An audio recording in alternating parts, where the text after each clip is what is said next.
Christ n'a pas de fin pour le salut. Le secours qui ne manque jamais au temps de la détresse. À lui soit le règne, la puissance et la gloire à jamais. Bien-aimés dans le Seigneur, je vous salue fraternellement au nom de Jésus-Christ, notre Seigneur, l'unique, incomparable Dieu créateur de toutes choses. Qu'il vous bénisse encore et toujours.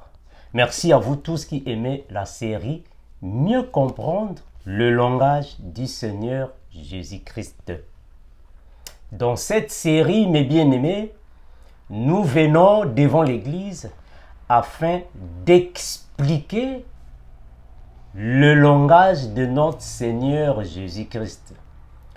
Parce que le frère Paul nous a dit ainsi dans les Écritures. Dans 1 Corinthiens chapitre 14, le verset 6, le frère Paul dit ainsi. « Et maintenant, frères, de quelle utilité vous serais-je si je venais à vous parlant en langue, et si je ne vous parlais pas par révélation, par connaissance, prophétie ou par doctrine ?»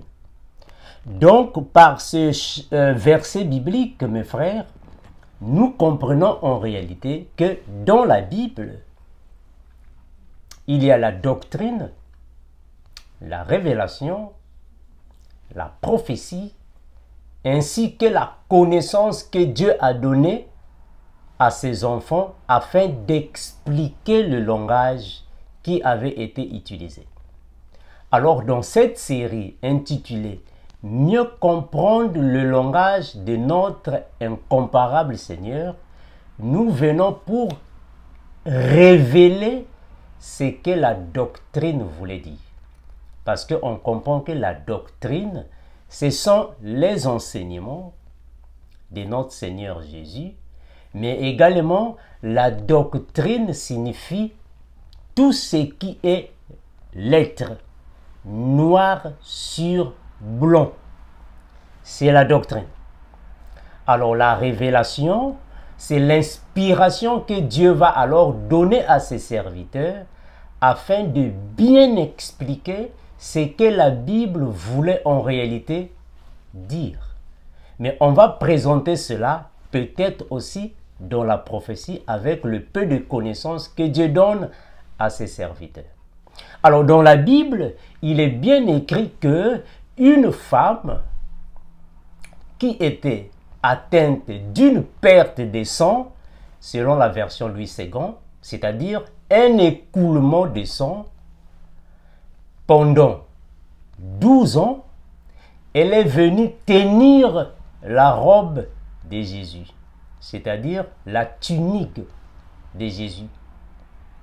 Mais nous allons prendre ça, on va mélanger ça alors avec la préfiguration de la conversation entre Dieu et Moïse. Dieu va dire à Moïse, « Moïse, prends ton bâton, jette le bâton par terre. » Et le bâton est devenu serpent. Moïse a commencé de fuir devant le serpent. Dieu l'a dit, « Non, tiens-le par la queue. » Qu'est-ce que cela signifie? Pourquoi Moïse devait tenir le serpent par la queue et non pas au milieu? Pourquoi il fallait tenir le serpent par la queue? C'est un langage. Alors nous, dans cette série, nous expliquons le langage afin que les enfants de Dieu qui peuvent déjà manger la nourriture solide comprennent en réalité ce que la Bible voulait en réalité dire. Alors la femme ici, elle a souffert pendant 12 années. Elle est passée par plusieurs médecins, mais aucun médecin lui donnait alors ou donnait à la femme la guérison. Mes frères, vous savez, dans la Bible, il n'y a pas les choses hasardeuses. Il n'y a pas le hasard. Non, vous savez, ça c'est seulement un hasard. C'est seulement une coïncidence. Non, frère. La Bible n'est pas un problème de coïncidence. tout ce qui est dans la Bible avait déjà été prémédité. Ce n'est pas de la coïncidence. Ce n'est pas du hasard. Mais pourquoi la femme qui, à la perte de sang, a seulement cherché Jésus ou est seulement venue auprès de Jésus quand elle atteint 12 années? Mais quand la maladie avait 8 ans, où était-elle? Quand la maladie avait 5 ans, pourquoi elle n'a pas cherché Jésus? Quand sa maladie avait 2 ans, mais pourquoi elle n'a pas cherché Jésus? Seulement quand la maladie atteint 12 années. Mais ce n'est pas pour rien. Ah, mes frères, ce n'est pas pour rien. Donc, ça, c'est la doctrine. Voilà pourquoi nous disons toujours à tous nos bien-aimés que quand vous lisez la Bible, il ne faut pas précipitamment l'expliquer. Hein, frère? Parce que la Bible est une profondeur. Le frère Paul a dit que l'ancienne alliance, les choses passées n'étaient que l'ombre des choses à venir. Donc, dans la Bible, nous voyons qu'il y a de l'ombre. Mais il faut ressortir alors la lumière qui est là-bas. Or, la lumière, c'est Christ qui donne ça. Donc, tout ce qui s'est passé dans la vie de Jésus-Christ, c'est la doctrine, c'est l'ombre. C'est à nous maintenant de faire de la sorte que les enfants de Dieu puissent voir clair les choses. Mes frères, on a toujours dit que dans cette série, nous parlons des choses de l'esprit. Dans cette série, nous expliquons la profondeur des Écritures. Donc, si vous êtes encore au lait ou au berceau, il faut faire très attention de nous suivre de peur que vous puissiez peut-être mal nous saisir. Donc, il faut vraiment bien nous saisir quand nous sommes dans cette série, mieux comprendre le langage du Seigneur Jésus parce que c'est de la nourriture solide que nous donnons ici. Mes frères, on va faire la lecture de ce qui s'était passé et on va expliquer, on va donner la révélation de ce qui a eu lieu dans la doctrine. Je suis dans la version Second 21. Je vais prendre Marc chapitre 5, le verset 25 à 34. Je répète, Marc chapitre 5, on va faire la lecture. Après, on va expliquer. Marc chapitre 5, la Bible va déclarer ainsi.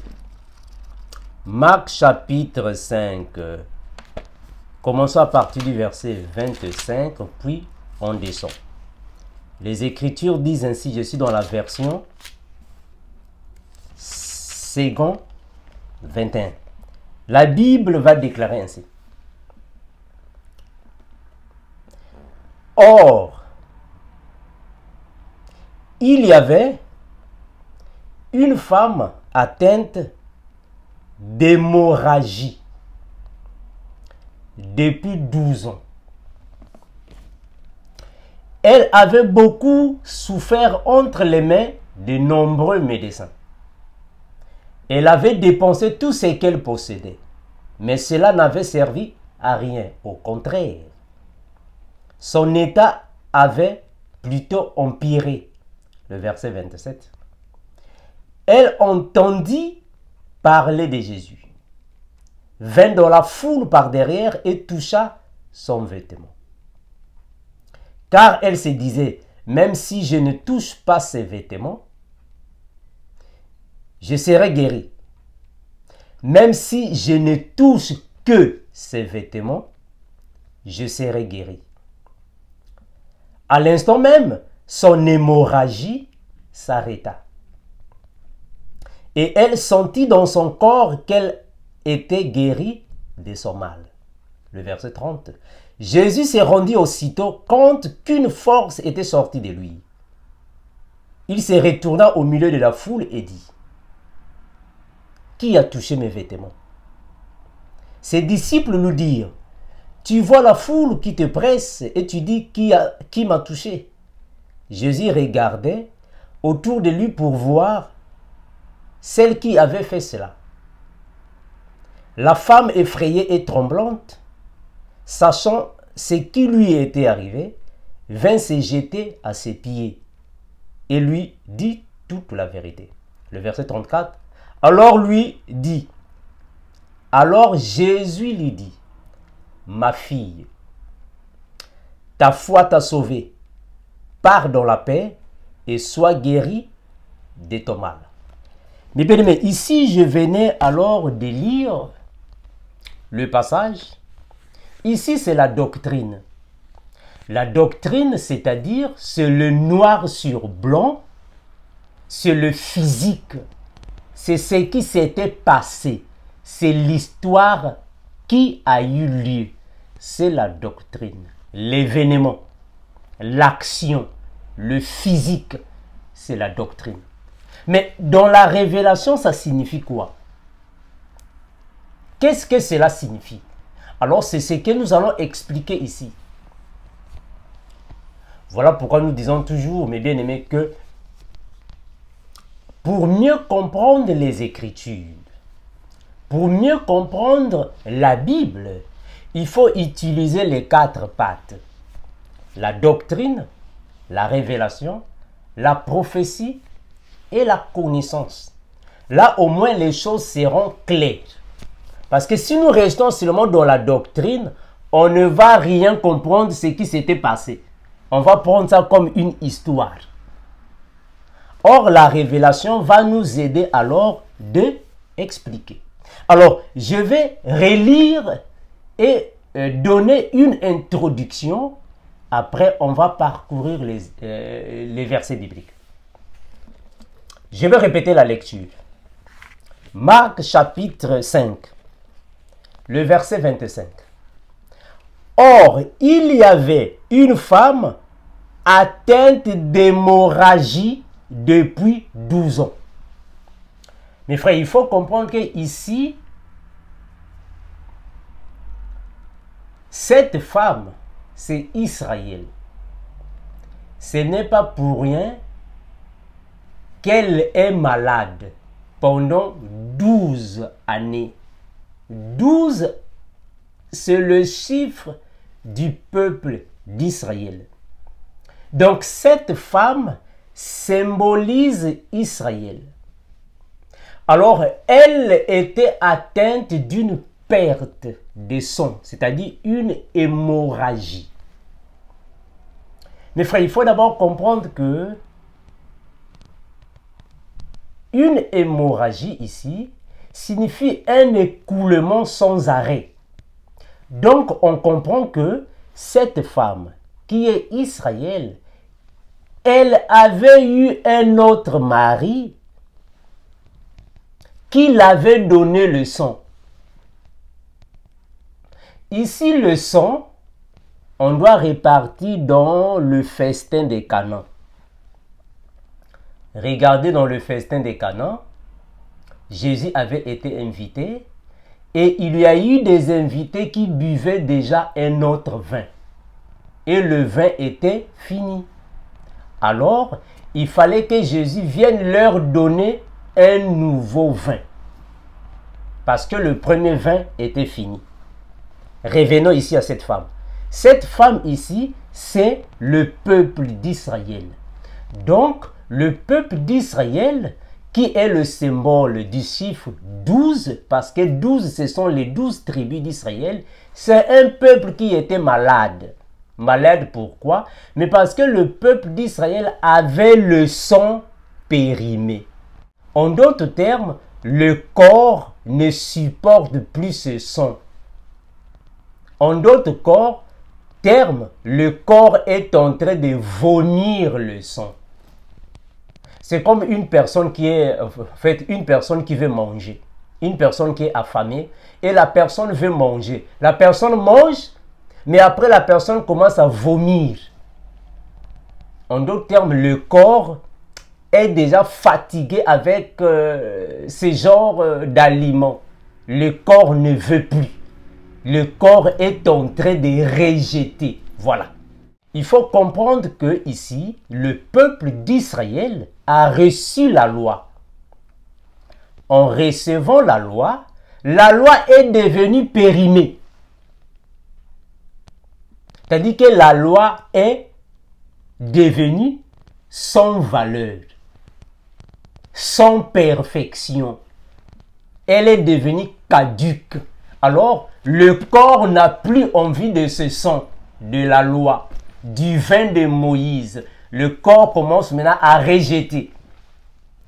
Maintenant, la femme en question va faire quoi? Elle va chercher des médecins. Ça, c'est Israël. Elle va chercher des médecins.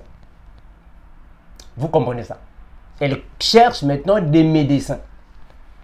Je vais continuer. Or, il y avait une femme atteinte d'hémorragie depuis 12 ans.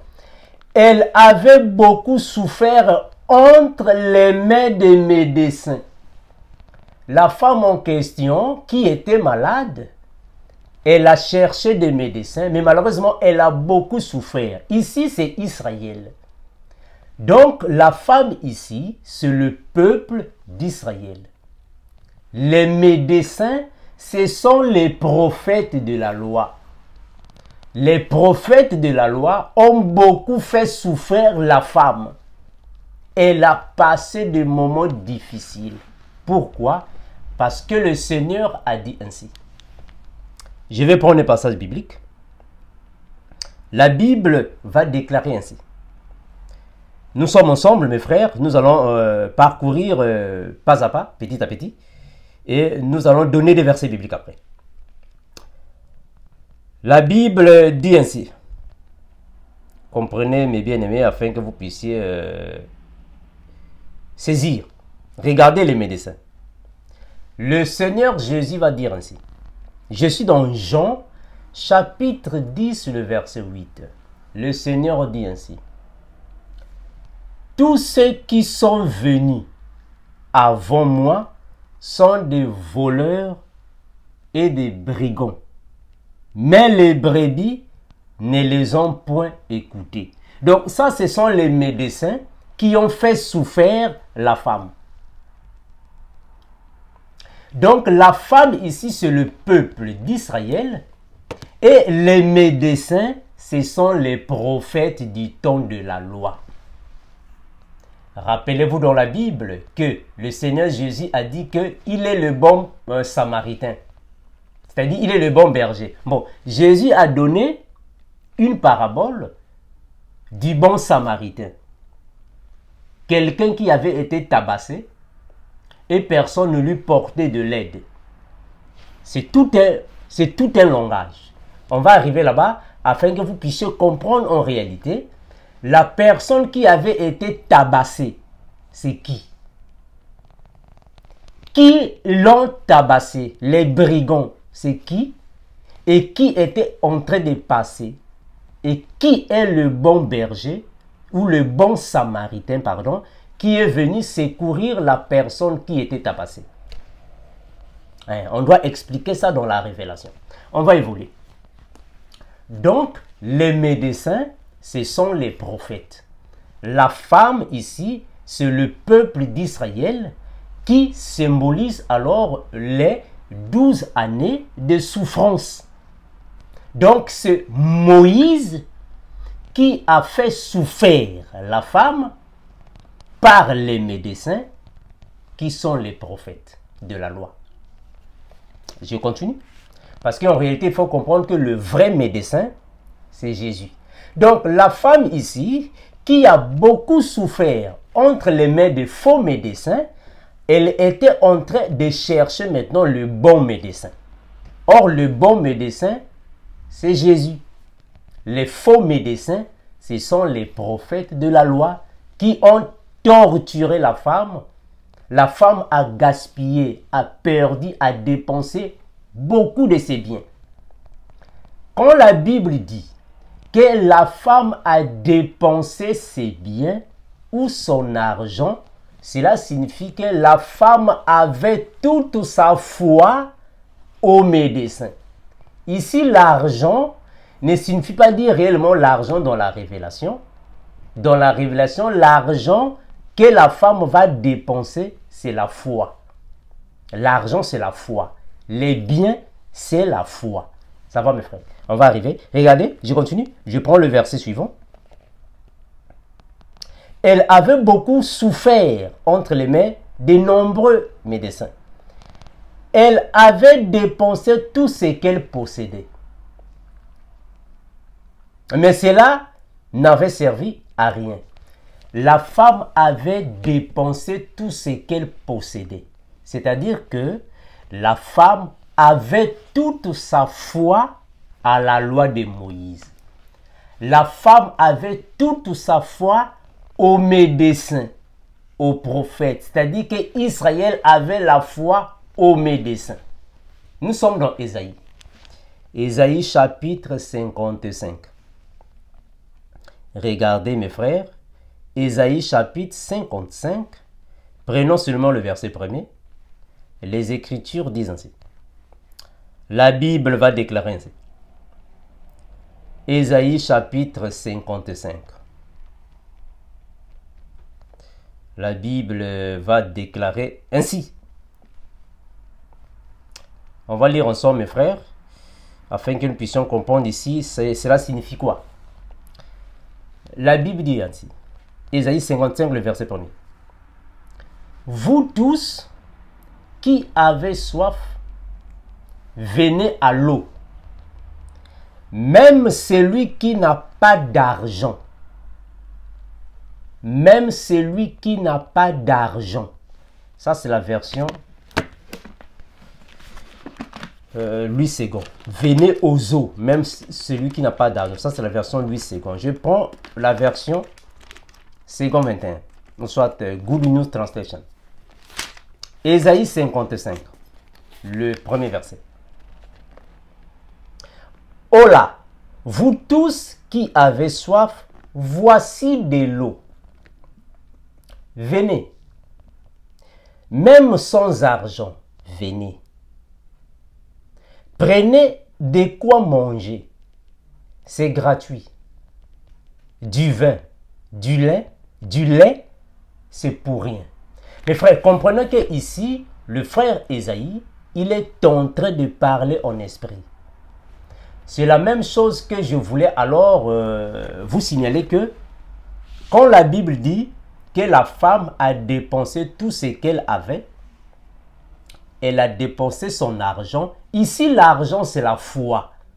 Voilà pourquoi le frère Ésaïe dit, venez, même vous qui n'avez point d'argent. L'argent ici, c'est la foi. Même sans la foi, venez à Christ. Donc ici, l'argent, c'est la foi. Voilà pourquoi la Bible va dire que l'or et l'argent appartiennent au Seigneur. L'argent ici, c'est la foi. L'or, c'est la magnificence de Dieu, la puissance de Dieu. Tout ce qui rend la présence éclatante de Dieu. Ça, c'est de l'or. Donc, cela ne signifie pas réellement les choses physiques. Alors, je vais voler. La Bible va dire ainsi. Elle avait dépensé tout ce qu'elle possédait, mais cela n'avait servi à rien. C'est-à-dire qu'elle avait toute sa foi au prophète, elle avait toute sa foi à Moïse, elle avait toute sa foi à la loi de Moïse, mais cela n'aboutit à rien. Au contraire, son état avait plutôt empiré. C'est-à-dire que l'état de sa maladie.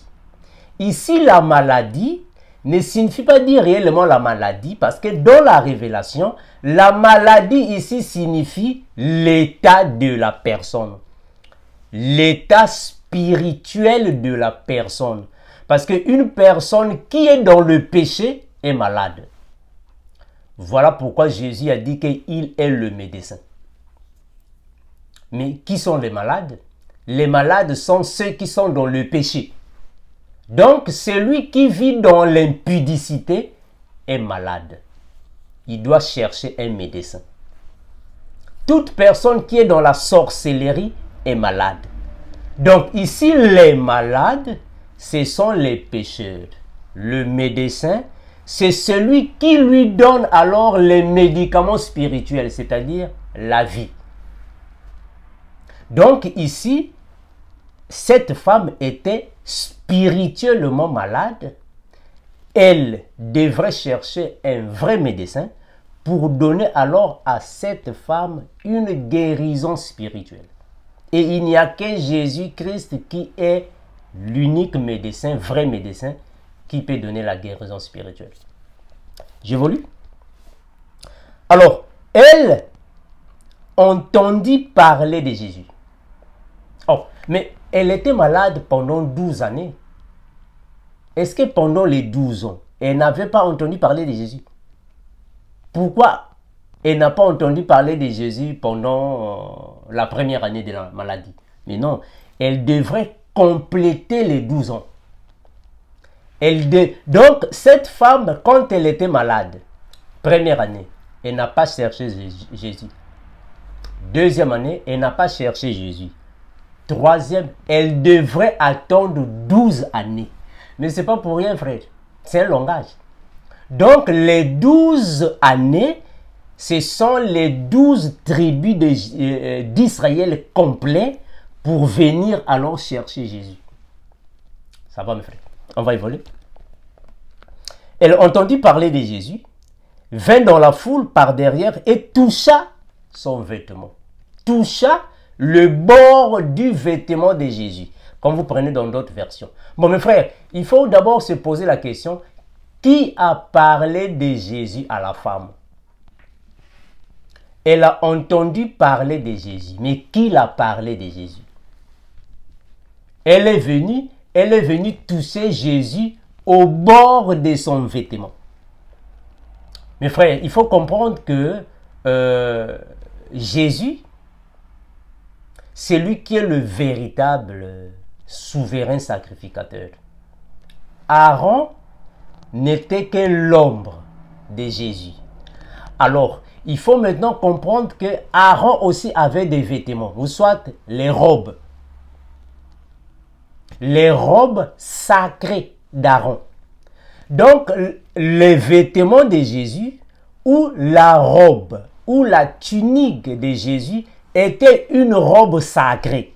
Ce n'est pas pour rien que la femme va toucher Jésus au bord de sa robe. La question que nous devons nous poser ici, pourquoi la femme n'a pas touché le pied de Jésus? Pourquoi la femme n'a pas touché Jésus à la main? Pourquoi la femme n'a pas touché Jésus à une autre place, mais seulement au bord de la robe de Jésus? Mais comprenons, mes frères, que dans la révélation, la femme, c'est Israël. Quand on parle d'Israël, on fait allusion à la loi de Moïse. Donc, ici, la femme, c'est Moïse qui va toucher, qui va tenir Jésus à la queue, c'est-à-dire le serpent à la queue. Je vais répéter. La femme, quand elle vient toucher Jésus au bord de sa robe, en d'autres termes, le bord de la robe de Jésus, c'est la queue du serpent. Parce que le véritable serpent, c'est Jésus. Donc, Jésus, c'est lui qui est le serpent. Et Dieu va dire à Moïse de tenir le serpent par la queue. La queue, c'est le bord de la robe de Jésus. Je ne sais pas si vous voyez là où je suis. Je vais aller dans Exode afin que vous puissiez comprendre là où je vais dire.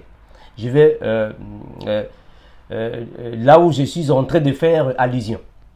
Je vais partir dans la conversation de Dieu et Moïse afin que vous puissiez mieux comprendre pourquoi la femme vient toucher Jésus ou vient tenir le bout ou le bord de la robe de Jésus. Regardez. Et pour quelle raison? La Bible va dire ainsi.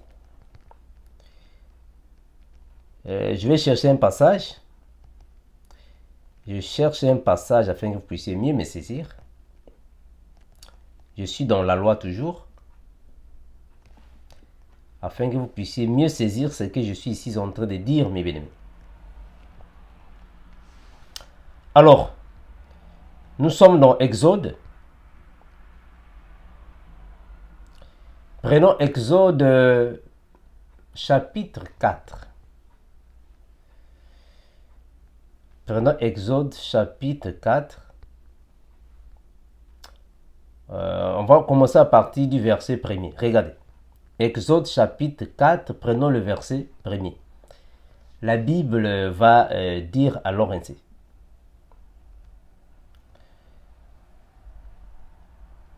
Voilà. La Bible va dire ainsi. Exode chapitre 4, je commence à partir du verset 1er. Moïse répondit et dit, « Voici, ils ne me croiront point, et ils n'écouteront point ma voix. Mais ils diront, l'Éternel n'était point apparu. » L'Éternel lui dit, « Qu'y a-t-il dans ta main ?» Il répondit, « Une verge. » L'Éternel dit, « Jette-la par terre. » Il la jeta par terre et elle devint un serpent. Moïse fuyait devant le serpent. L'Éternel dit à Moïse, « Étends ta main et saisis-le par la queue. » Il étendit la main et le saisit, et le serpent redevint une verge dans sa main. Ça, c'est la version Louis II. Mes frères, la Bible a un langage. Alors, il faut comprendre le langage de la Bible comme l'un de nous. Sinon, ça sera difficile de comprendre le pourquoi. Pourquoi Dieu a dit à Moïse de tenir le serpent ou de saisir le serpent par la queue? Qu'est-ce que cela représente-t-il? Et pourquoi la femme vient tenir Jésus par le bord de la robe? C'est pas pour rien. Ce n'est pas une coïncidence. Ce sont des langages. Donc la femme, c'est Israël. La femme représente Moïse. Le bord de la robe de Jésus, c'est la queue du serpent. Donc Moïse a tenu le serpent par la queue. Mais cela signifie quoi? Cela signifie quoi? Quand on le tient par la queue, cela signifie quoi? On va toujours prendre la Bible afin que vous puissiez mieux alors nous saisir. Regardez. Je suis dans la Bible, Deutéronome. Deutéronome chapitre 28. Prenons le verset 13. Deutéronome 28, le verset 13. La Bible va dire ainsi. Deutéronome 28, le verset 13. La Bible va déclarer ainsi. L'Éternel fera de toi la tête et non la queue. Tu seras toujours en haut et tu ne seras jamais en bas. Lorsque tu obéiras au commandement de l'Éternel, ton Dieu, que je te prescris aujourd'hui, lorsque tu les observeras et tu les mettras en pratique. Continue la lecture. Mes frères, dans la loi de Moïse, il y avait plusieurs mystères que parfois les enfants d'Israël ne comprenaient pas. On va comprendre qu'ici, le frère Moïse est en train de confirmer en réalité que signifiait la tête et la queue. Il dit la tête, c'est le haut. La queue, c'est le bas. Maintenant, on va prendre dans la prophétie. Qu'est-ce que la prophétie dit? Ésaïe. Nous sommes dans Ésaïe. La prophétie va dire ainsi. Ésaïe chapitre 9, le verset 15. Dans la prophétie, on nous dit ainsi. Ésaïe 9, le verset 15, les Écritures disent ainsi. Je suis dans la version Louis II. L'ancien et le magistrat, c'est la tête. Et le prophète qui annonce le mensonge, c'est la queue. Ça, c'est la version Louise II. Je vais prendre ça dans la version Second 21. Ésaïe 9, 15. Ici, mes frères, nous sommes en train d'expliquer pourquoi Moïse va tenir le serpent par la queue. Et pourquoi la femme aussi va tenir Jésus par le bord de sa robe. Qu'est-ce que cela signifie dans la révélation et dans la prophétie? Ésaïe 9, 25. Pardon, 15. Mes excuses. Excusez-moi. Ésaïe 9, 15. Je suis dans la version Second 21. La Bible dit ainsi. Les conducteurs de ce peuple. Non, ici dans Second 21, c'est le verset 14. Hein. Dans Second 21, c'est le verset 14 pour ceux qui ont Second 21. L'ancien et le magistrat, c'est la tête. Et le prophète qui propage le mensonge, c'est la queue. Donc la queue signifie un faux prophète. C'est la queue. Je vais prendre ça dans cette version. Good News Translation. Ésaïe.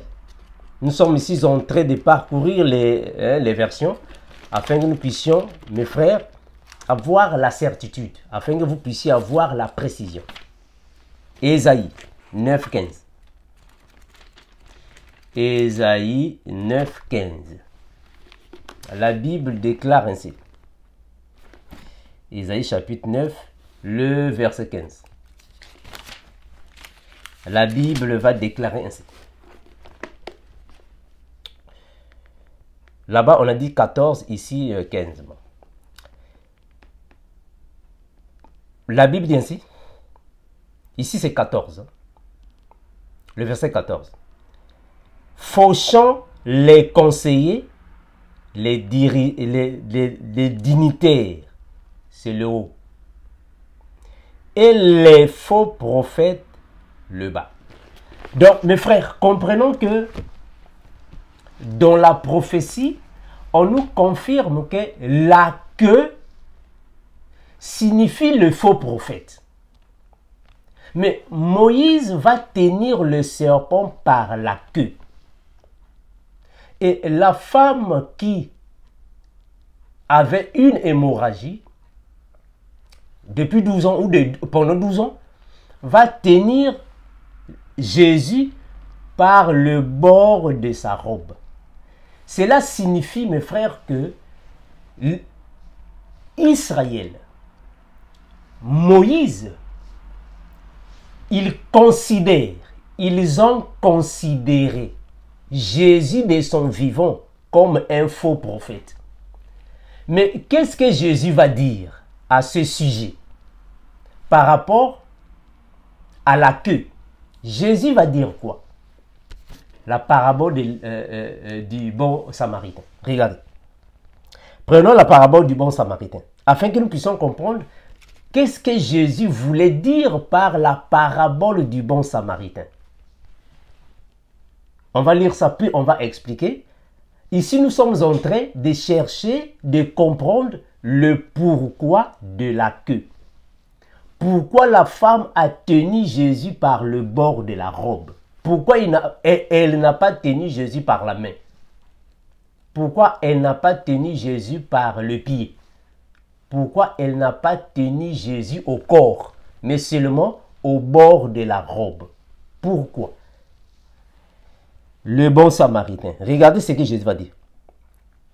Prenons la parabole du bon samaritain. La Bible va dire ainsi. Ici, Jésus va expliquer le pourquoi. Pourquoi je vous amène ici? Parce que mes frères, Jésus va donner une parabole. La parabole du bon samaritain, en réalité, explique que Jésus était en train de démontrer, en réalité, qu'il n'est pas un faux prophète. Même si on l'a tenu par la queue, mais il n'est pas un faux prophète. Regardez, je vais lire, puis on va expliquer. Luc chapitre 10, le verset 33.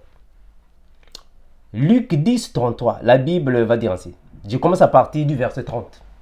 Luc 10, le verset 30. Jésus reprit la parole et dit, un homme descendait de Jérusalem à Jéricho. Il tomba au milieu des brigands qui le dépouillèrent, le chargèrent de coups et s'en allèrent, le laissant à demi-mort. Un sacrificateur qui par hasard descendait par le même chemin, ayant vu cet homme, passa outre. Un lévite qui arriva aussi dans ces lieux, l'ayant vu, passa outre. Mais un samaritain qui voyageait, étant venu là, fut ému de compassion. Lorsqu'il les vit, il s'approcha et banda ses plaies, et y versant de l'huile et du vin. Puis il le mit sur sa propre monture, le conduisit à une hôtellerie et prit soin de lui. Mes frères, Jésus est en train de parler. Hein, frère? Ici, Jésus est en train de parler. Mes frères, voilà pourquoi on a toujours dit, il ne faut jamais comprendre, c'est-à-dire qu'il ne faut pas lire la Bible et chercher de la comprendre seulement par la doctrine. Ça va être difficile, frère. Ça va être difficile. Jésus est en train de parler. Parce qu'en réalité, le bon samaritain, c'est Jésus. Pourquoi Jésus donne la parabole du bon samaritain? Comprenez d'abord que dans leur époque, les Juifs et les Samaritains ne s'entendaient pas. Regardez, Jésus va dans la Samarie. Il va croiser une femme qui était en train de puiser de l'eau. Jésus demande de l'eau à la femme, dit, oh mais donne-moi de l'eau. La femme dit, oh, mais comment toi qui es juif, me demandes-tu de l'eau à boire à moi qui suis une Samaritaine? Mais parce qu'ils ne s'entendaient pas. Donc, les Juifs prenaient les Samaritains pour les faux. Je vais répéter. Les Juifs prenaient les Samaritains pour les faux. Parce que les Samaritains n'avaient pas le droit de venir dans le temple de Jérusalem. Les Samaritains n'avaient pas le droit de participer dans les choses consacrées ou sacrées, consacrées, ou soit les choses du sacerdoce avec les Juifs. On les mettait de côté parce qu'ils ne s'entendaient pas. Donc, les Samaritains étaient considérés comme les personnes qui n'étaient pas justes devant Dieu. Donc, ils étaient des faux.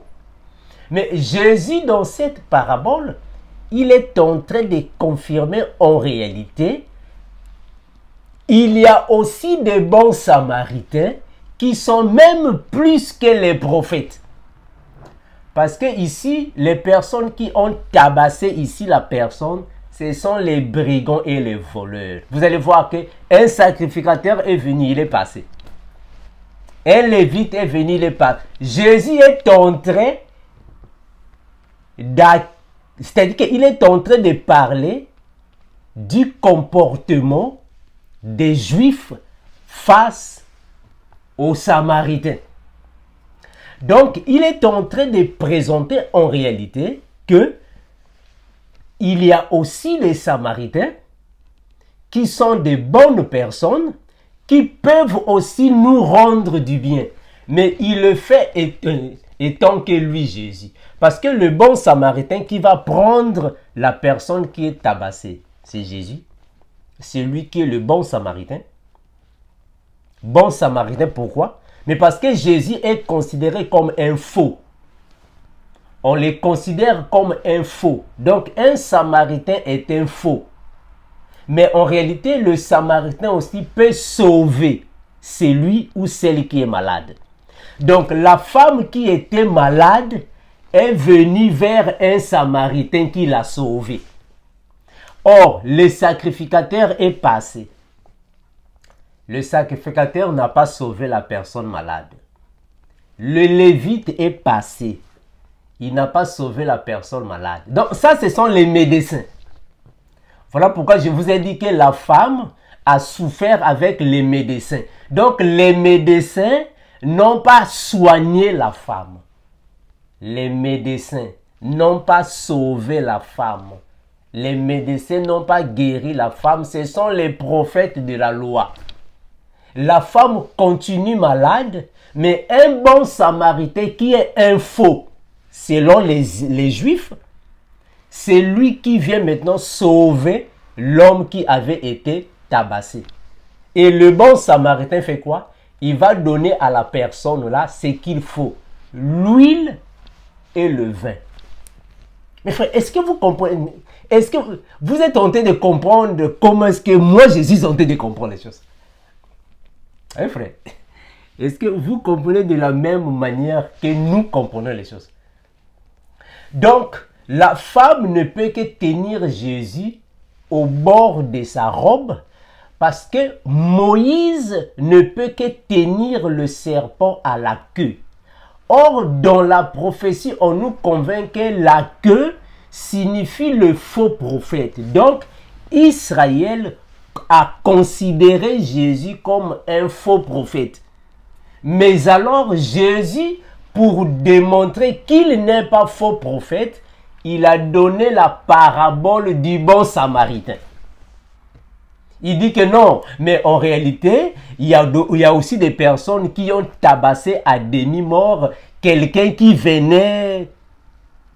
Mais c'est le bon samaritain, c'est un samaritain qui a sauvé la personne. En d'autres termes, vous dites que les samaritains sont des faux. Mais les samaritains aussi peuvent aussi soigner ou guérir une personne que vous avez fait souffrir. Est-ce que vous comprenez comme l'un de nous? Oui, frère, vous comprenez comme l'un de nous. Hein? Donc Jésus ici, c'est lui qui est le bon samaritain. C'est-à-dire une personne qui est considérée comme irreligieuse. Un samaritain était, c'est-à-dire les samaritains étaient considérés comme les personnes qui ne respectaient pas le sacré. Dans leur époque, les samaritains étaient considérés comme des personnes qui ne respectaient pas la loi de Moïse. Ils ne respectaient pas le sacré. Donc, on les mettait de côté. Ce sont des faux. Mais Jésus va donner la parabole pour démontrer qu'en réalité, parmi les Samaritains, il y a aussi de bonnes personnes. Donc, tout le monde n'est pas faux. Voilà pourquoi, mes frères, Moïse, quand il va saisir le serpent par la queue, il va saisir le serpent par la queue. C'est une façon d'élever le serpent. Dieu a dit à Moïse, Moïse, élève le serpent, afin que toute personne qui regardera le serpent aura la vie. Or, avant d'élever le serpent, il faut le tenir par la queue. Donc, la position élevée, c'est la position de la victoire. La position debout, c'est la position de la victoire. Pourquoi? Parce que quand la femme vient tenir Jésus au bord de la robe, en d'autres termes, c'est Moïse qui vient tenir le serpent à la queue afin de lever le serpent. Parce qu'il faut comprendre que ici, c'est la position qui compte. Le peuple d'Israël était attaqué par Amalek. Regardez Amalek. Amalek va attaquer le peuple d'Israël. Quand le peuple d'Israël était en train de combattre avec Amalek, les mains de Moïse, une fois restées en bas, c'est Amalek qui gagnait. C'est-à-dire, c'est Amalek qui sortait victorieux contre Israël. Mais comme Moïse levait les mains, c'est Israël qui était victorieux face à Amalek. Donc, Moïse devait garder ses mains levées. Or, avant de lever, il faut prendre le bas afin que le haut puisse se tenir à la position debout. Ça, c'est tenir la queue afin de lever. Je ne sais pas si vous me saisissez. C'est-à-dire que quand le serpent est par terre, le serpent n'a pas de victoire. Avant que le serpent ne puisse avoir la victoire, il faut l'élever. Le serpent doit avoir la position debout. Mais or, la position debout, il faut le tenir par la queue afin que le serpent s'élève. C'est la même chose qui s'est passée avec Jésus sur la croix. C'est-à-dire que Jésus, quand il était sur la terre, il ne pouvait pas normalement atteindre la victoire dans le sens de vaincre Satan. Il faut le clouer sur la croix. C'est-à-dire, il faut prendre Jésus, l'élever, la position debout. Lever, élever ou exalter, c'est la position dans laquelle Jésus va sortir alors victorieux. C'est pas pour rien. On va lire le passage afin que vous puissiez mieux me saisir. Regardez. Je suis dans l'histoire afin que vous puissiez me saisir là où je suis. Et mes frères, voilà pourquoi j'ai toujours dit que cette série nourriture solide, vraiment, il faut vraiment nous comprendre, il faut nous saisir. Sinon, si vous ne nous saisissez pas, vraiment, ça va être difficile pour que nous puissions avoir la bonne marche. Mais regardez, je vais lire un passage afin que vous puissiez saisir ce que je suis en train de lire. J'espère que vous qui pouvez déjà manger la nourriture solide facilement, vous me saisissez. Mais je suis en train ici de me poumonner afin que ceux qui ne peuvent pas encore bien manger la nourriture, de bien nous saisir. Je suis dans Exode chapitre 17. Regardez. Exode chapitre 17, je prends le verset 8. La Bible dit ainsi. Amalek vint combattre Israël à Rephidim. Alors Moïse dit à Josué, choisis-nous des hommes, sors et combat Amalek. Demain je me tiendrai sur le sommet de la colline. Donc Moïse,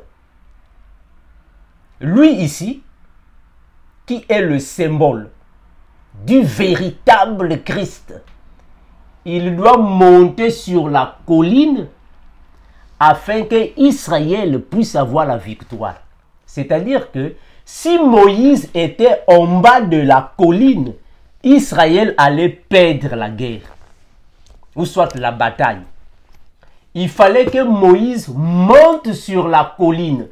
En d'autres termes, quand le serpent est par terre, le serpent n'a pas la victoire. Il faut élever le serpent. Or, pour élever le serpent, il ne faut pas le tenir par la bouche ou la tête.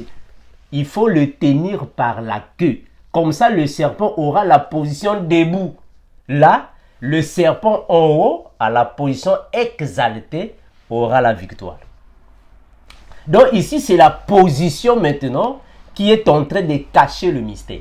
Regardez, Moïse doit monter sur la montagne. Mais pour faire quoi sur la montagne? Josué, je continue. Demain, je me tiendrai sur le sommet de la colline. La verge de Dieu dans la main.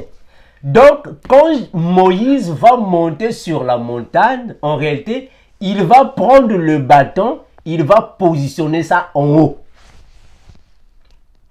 En d'autres termes, Moïse, il doit prendre le serpent par la queue afin de positionner le serpent exalté. La position exaltée, en haut, afin que Israël puisse avoir la victoire sur Amalek. Donc ici, c'est la position. Voilà pourquoi la femme qui avait la perte de sang doit venir toucher Jésus au bord de la robe. Parce que le bord de la robe, c'est la queue du serpent. Comme ça, Jésus sera debout. Voilà pourquoi Jésus a dit, oh, j'ai senti une force qui est sortie de moi. Mais oui, parce que quand la force sort, il est dans la position de force. Mais il y a beaucoup de personnes qui ont touché Jésus, non? Pourquoi la force n'est pas sortie? Seulement la femme. Je vais arriver là-bas. Je vais arriver, mes frères. Regardez, je vais d'abord revenir ici en fait, à Moïse. Alors, Josué fit ce qu'il lui avait dit Moïse pour combattre Amalek. Et Moïse, Aaron et Hur montèrent au sommet de la colline. Lorsque Moïse élevait sa main, Israël était le plus fort. Mes frères, retenez que la Bible dit lorsque Moïse élevait sa main. Il faut comprendre que dans la main de Moïse, il y a le bâton.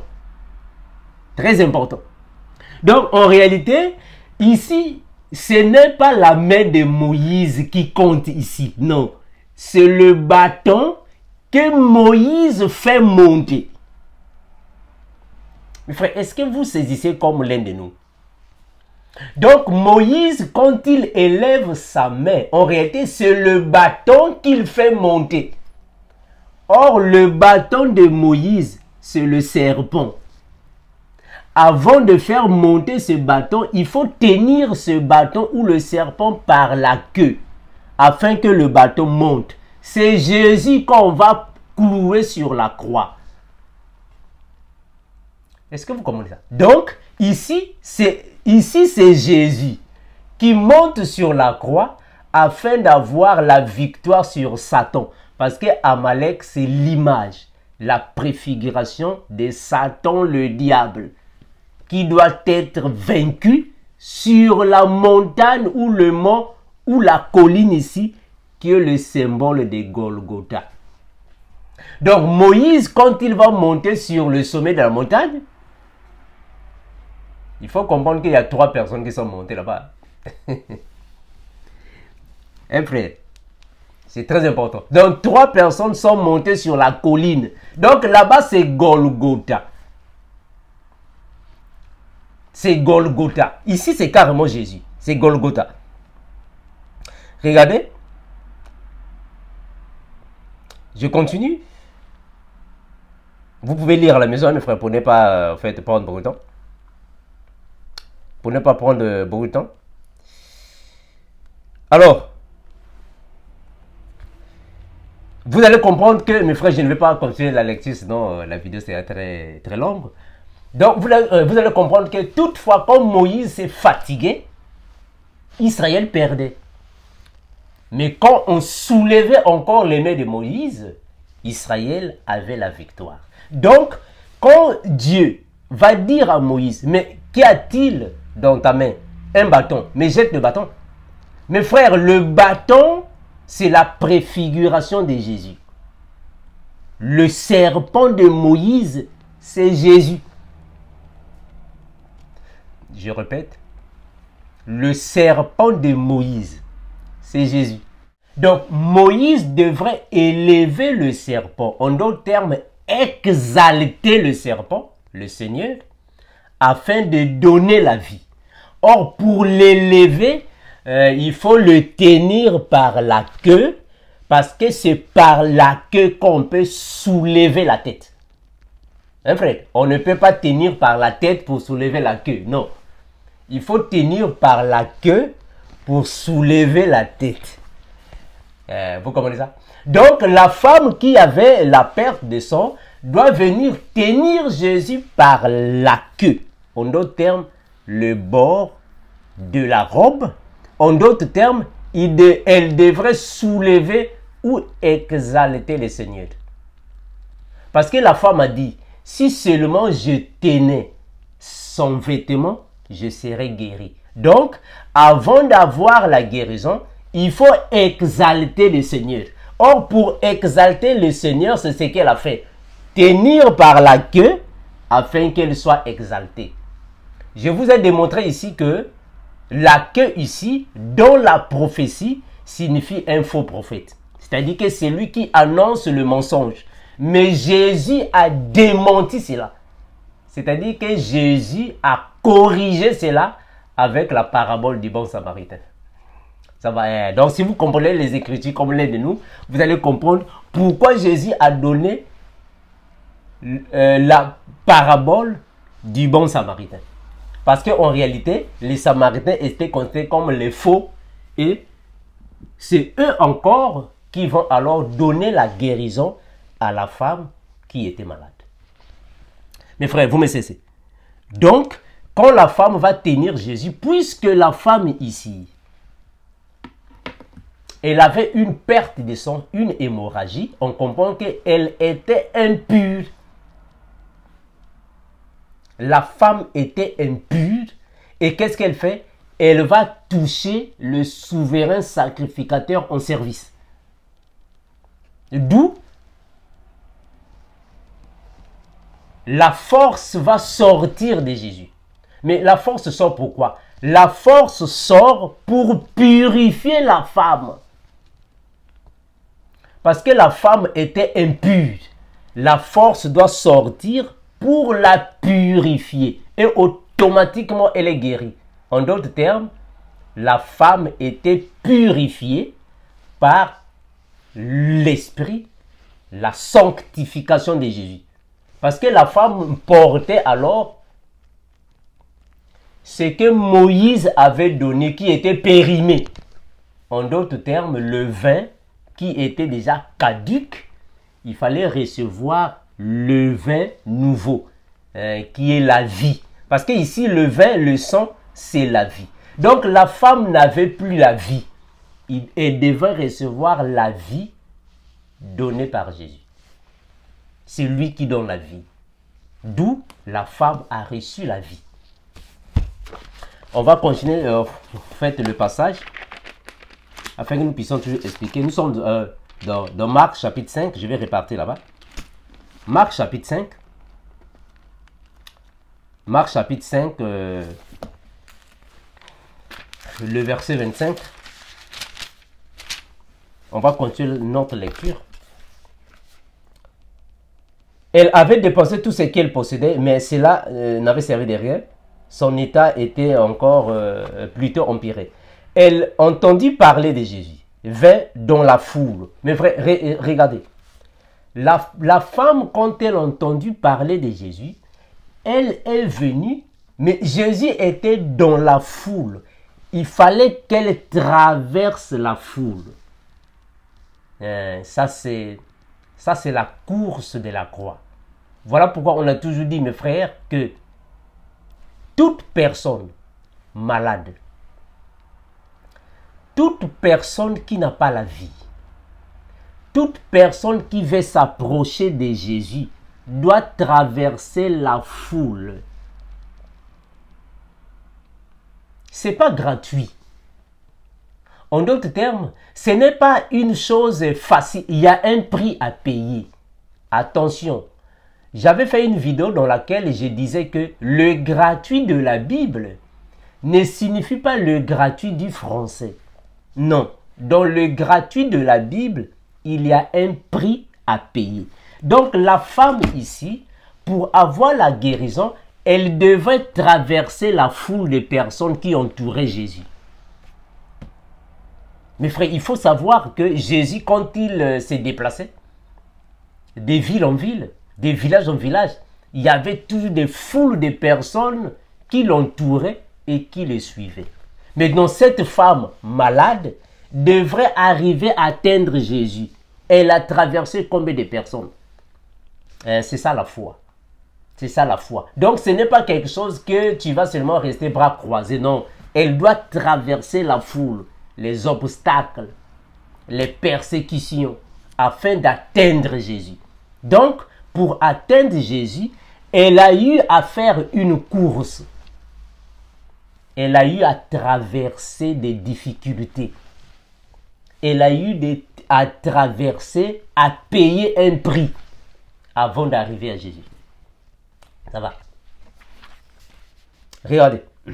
Elle entendit parler de Jésus, elle vint dans la foule par derrière et toucha son vêtement. Par derrière, c'est-à-dire que par la queue. Par derrière, c'est-à-dire par la queue. Donc, pour venir alors exalter Jésus, afin de recevoir la vie, il faut venir alors le toucher par la queue afin de l'exalter. Quand on prend par la queue, on le soulève, on l'élève, on l'exalte de la manière qu'il soit au-dessus de tous. Voilà pourquoi la Bible dit que Jésus est au-dessus de toute puissance, toute autorité, toute domination.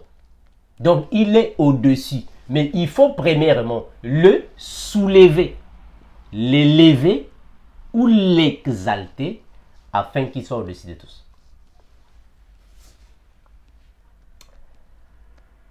Je continue, le verset 28. Car elle se disait, même si je ne touche que ses vêtements, je serai guéri.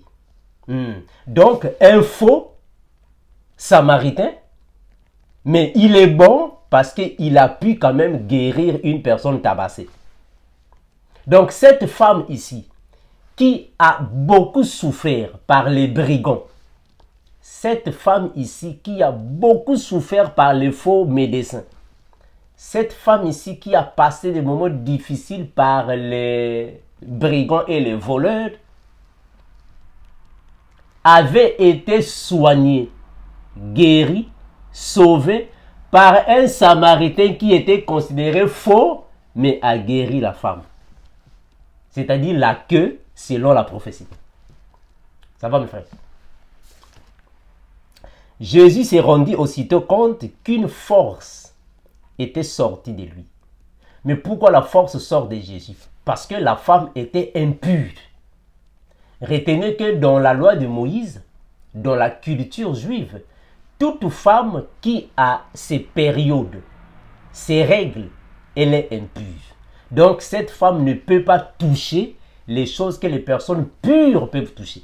Donc quand elle vient toucher Jésus, c'est tout à fait normal que la femme rend impure tout ce qu'elle touche, mais Jésus qui est rempli de l'esprit, automatiquement va purifier la personne ou la femme.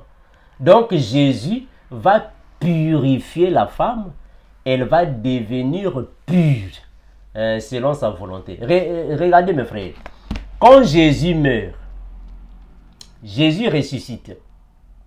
Marie de Magdala a voulu toucher Jésus.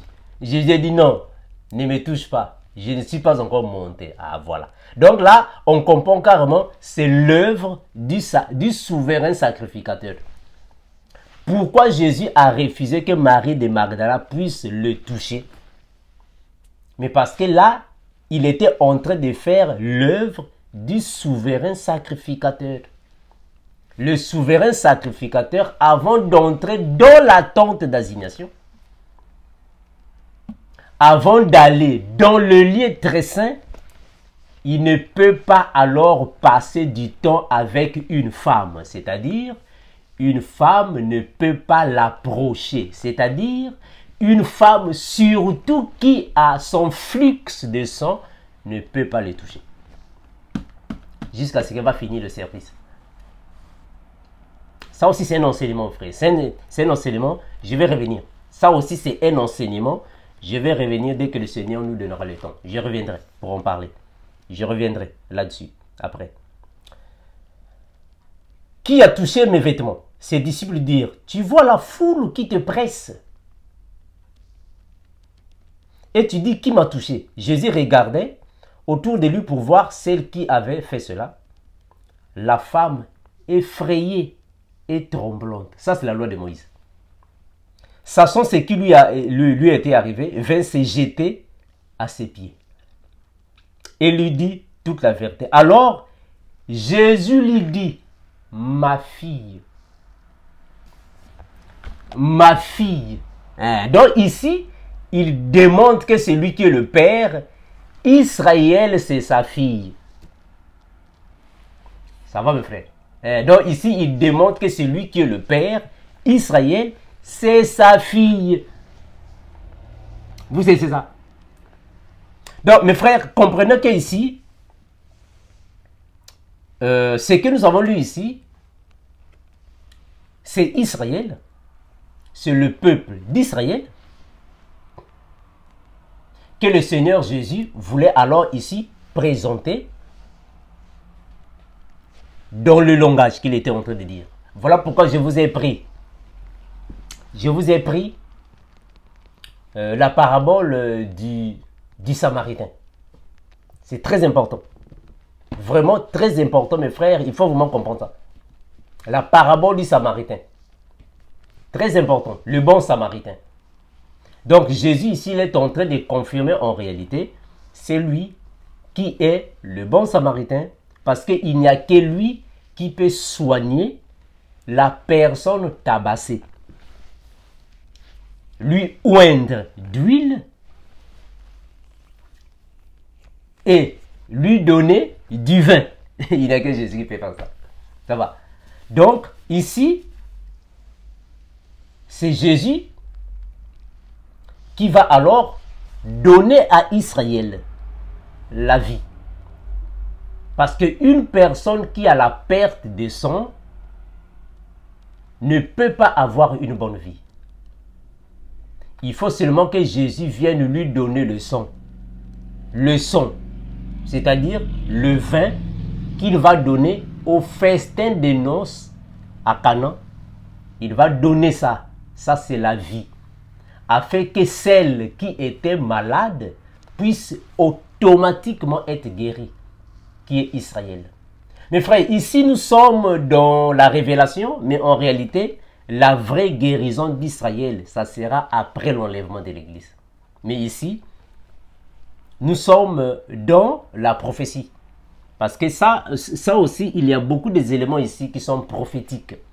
Parce qu'en réalité, Israël n'est pas encore guéri. Israël sera guéri quand ils viendront demander pardon à Christ selon les prophéties des prophètes. Bon, je ne vais pas prendre beaucoup des éléments, sinon la vidéo sera tellement longue. Donc, mes frères, ici, nous avons alors expliqué pourquoi Moïse va tenir le serpent à la queue et pourquoi la femme vient alors tenir Jésus au bord de sa robe. Parce qu'en réalité, le serpent sur ou par terre n'a pas de victoire. Il faut soulever le serpent. Mais en soulevant le serpent, il faut le tenir par la queue afin de l'élever. Parce que la position élevée, c'est la position de victoire. La position exaltée, c'est la position de victoire. Il faut élever, comme Moïse devrait élever le bâton, en tenant le bâton par la queue. Mais aussi, dans la prophétie, on nous convainc en réalité la queue, c'est le faux prophète, c'est-à-dire c'est la partie basse, c'est le faux prophète.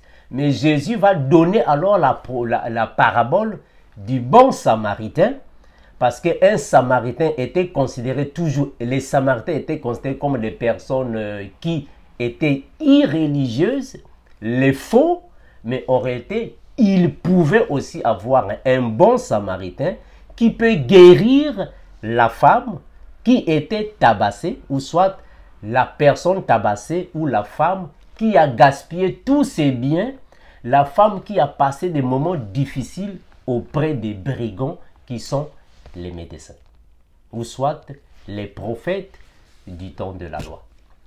Mes bien-aimés, merci pour vous qui suivez cette série. Que le Seigneur vous consolide afin que vous puissiez aussi comprendre les choses comme l'un de nous, afin que nous continuions. Nous savons que nous avons plusieurs questions, mais nous reviendrons pour expliquer encore les Écritures. Comme nous disons, et nous continuerons de vous dire les mêmes choses. Maranatha, l'unique Seigneur incomparable. Jésus-Christ revient bientôt. Maranatha. Ciao.